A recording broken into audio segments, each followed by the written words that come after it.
The man in seat 43A died halfway across the Atlantic. I was sitting near the front of the plane, just behind first class, and couldn't really see the commotion. But I could hear someone gasping and retching, loud at first, then quieter and quieter. A flight attendant got on the PA and asked for any medical professionals among the passengers to help. I guess there were none. After a few minutes, the man's sounds deteriorated into a sort of gurgle, then silence, then it was over.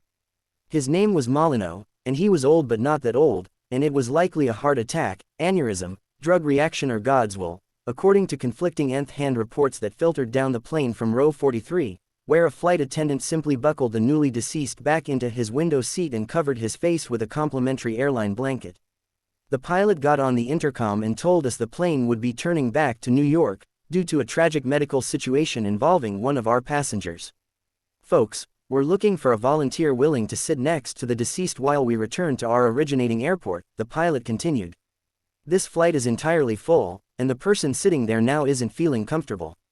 It's an aisle seat, and it will only be a few hours before we're back over land. I'm not sure why I volunteered, probably some combination of exhaustion, altruism and morbid curiosity. My vacation plans were shot anyway, I figured, so why not take the most interesting seat on the plane? The flight attendant thanked me profusely, as did a queasy-looking teenager who took my original seat. I picked up my handbag and shuffled down the aisle to the very last row of the plane. My only prior experience with corpses was an open casket funeral for my grandmother when I was a kid, but the idea of death had never particularly bothered me. It's natural, after all. That said, I admit that I second-guessed my decision as soon as I saw my new seatmate. Mr. Molyneux, rest in peace, sat upright between the window and me, strapped around the waist, with a blue fleece blanket covering his torso and head. The blanket did not cover his hands, which were resting on his lap above his seatbelt, placed that way by a flight attendant as a sign of respect, I assumed. Molyneux's pale fingers were twisted into claws that betrayed the agony of his death. I couldn't look at those hands without imagining what his face looked like under the blanket. I thought of asking for a second blanket, but the flight crew was still busy calming down other passengers and preparing for our U-turn around the Atlantic Ocean. So I tried to forget my uneasiness and closed my eyes, and slept. I woke, hours or minutes later, I don't know, to the jostling of turbulence. The cabin lights were off and most of the passengers around me seemed to be sleeping. I looked out the window, trying not to look at Molyneux as I did so, and saw only the uniform blackness of the night. I imagined the ocean miles below us, lightless and cold. The thought unsettled me and I reached across Molyneux to close the window shade. Then I stopped myself. Hadn't the shade been closed when I sat down? I realized there was something else off about the scene. Molyneux's posture had somehow changed while I slept. It took me a few seconds to pinpoint it. His gnarled hands remained on his lap, he was still belted at the waist, and the blanket still shrouded his upper body. But the fabric looked somehow twisted now, as if he had been fidgeting. Very slowly, knowing it was insane even as I knew I couldn't stop myself, I lifted a corner of the blanket. I uncovered his shirt, which the flight crew had unbuttoned while trying to save him. A patch of blue-gray skin sprouting white chest hair peeked out from it. I lifted the blanket higher.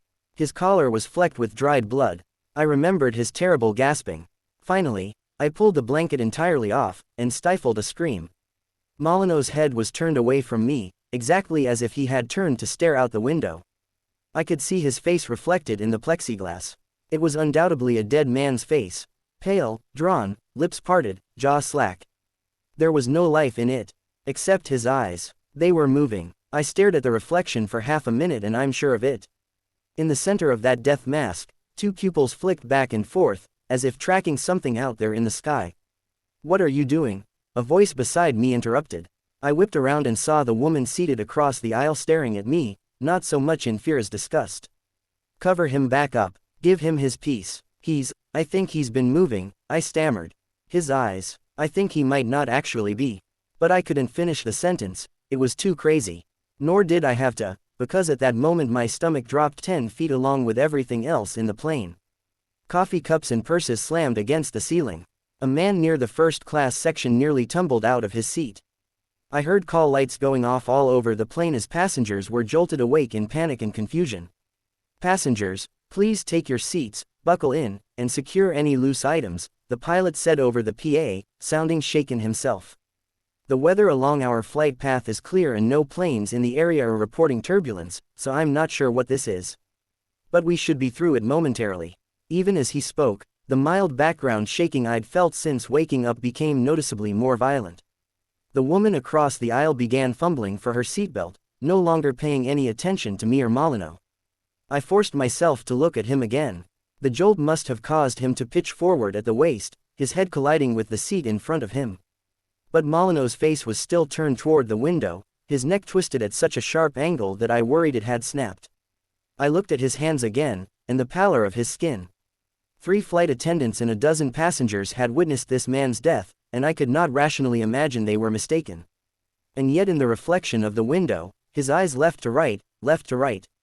I had heard that strange reflexes sometimes kick in after death, limbs flailing, headless chickens running, nerves clearing out the last backlog of instructions from the brain. But the eyes, I had never heard of that. I made myself look past that unsettling reflection, at the sky itself. It was still dark, moonless and cloudless, but the atmosphere seemed to have taken on a strange hue, a very dark green, like pea soup fog.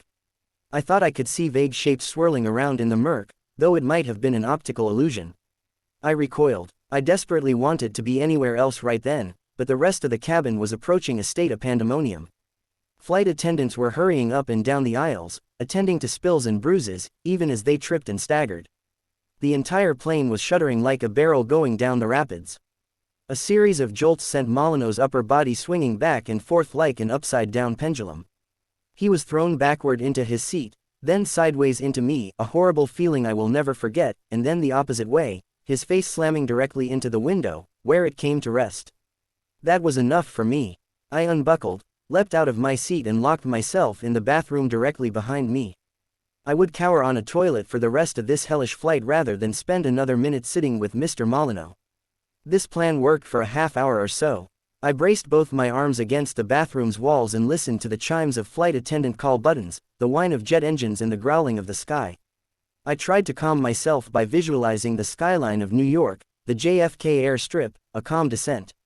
But then I imagined Molyneux's window, his face mashed up against the glass like a little boy's, his dead eyes searching the night. The captain's disembodied voice called me back to reality. He sounded outright scared now, and the PA kept cutting in and out.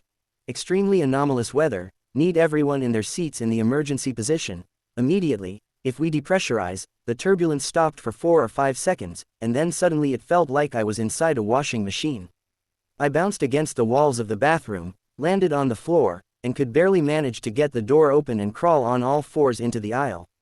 All 3 flight attendants were down, sprawled on backs and bellies between the seats. Some of the overhead luggage bins had burst open and spewed baggage out. Many of the passengers were weeping. A few prayed, and through it all, the plane would not stop shaking. I heard a series of small bangs above my head and felt something wet on my cheek. Every single soda can in the galley had exploded. I climbed into my seat and belted myself in, having briefly forgotten about Molyneux in my terror. Thwack thwack, but he was still in his seat of course, whipping back and forth like a flagpole in a hurricane, head-butting the window so hard that I could see the plexiglass balloon outwards and rebound each time. Thwack, I became worried he'd crack the window, though that's supposed to be impossible, so I overcame my revulsion and grabbed his shoulders. But I couldn't restrain him. Again and again, his head hit the window. I began to fear that it was not simply the motion of the plane that compelled him. Thwack thwack thwack, no one else on the plane was watching this. Some of the passengers had rallied and were trying to pull the injured flight attendants out of the aisle. Others were whispering goodbye messages into their phones. Boom bang, I heard something crack beside me, and hoped desperately that it was Molyneux's skull, and not the window. Outside I could see that the green fog was alive with swirling, amorphous shapes. Boom bang, another explosion. Not pop cans this time, but pressurized oxygen escaping into sky. Molyneux had managed to smash out both window panes in one final blow. Now his mangled head was hanging outside the plane, and the rest of his body was straining to follow it, restrained only by his seatbelt and the width of his shoulders. An alarm went off in the cabin, and a jungle of oxygen masks fell from the ceilings. I put mine on at once, but heard other people screaming. Some passengers were trying desperately to get masks on the unconscious air crew, but the plane was shaking more violently than ever, and loose debris was flying up the aisles toward my row, toward the hole a dead man had made in the airplane. "Cabin breach," said the pilot. "Limited backup oxygen, so I'm trying to descend to a safe altitude, but hard to do that in this storm, or whatever it is. God be with us." Once I was sure that I could breathe and was in danger of being sucked out myself, I took one last look at Molyneux. His head might have torn clean off outside the window, for all I could see of it past the rest of his body. I pictured those eyes again, which had seen something in the sky that we had not seen, could not see, even as it now threatened to shake the plane apart. There was some connection between these events that I might never understand. But even without understanding, I could make the last move available to me. I reached over Molyneux's lap, lifted one of those cold, clawed hands, and unclasped his seatbelt.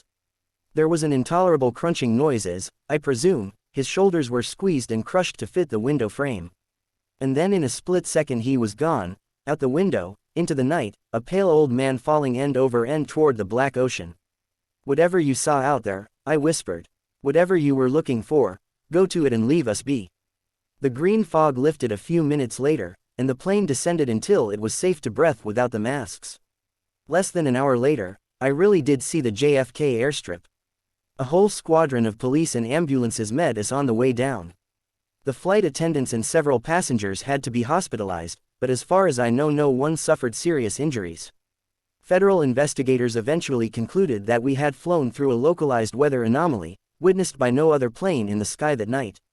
Some sort of debris must have been flying around up there with us and taken out the window at 43A, they wrote in their report. This event led to a sudden loss of cabin pressure, in which the body of a passenger who had died earlier in an unrelated medical emergency was ejected from the plane. I expected to hear a lot more about it on the news, but I suppose in the end it was just one of those things. The airline had no interest in publicizing the incident, of course, and the passengers had no desire to relive it. For most people on the flight, it was simply a freak tragedy followed by a close call, and all's well that ends well. I'm the only one that will dream for the rest of my life about Molyneux's eyes, and what they saw on the way to the ocean. Please subscribe and like the video, and thank you for listening.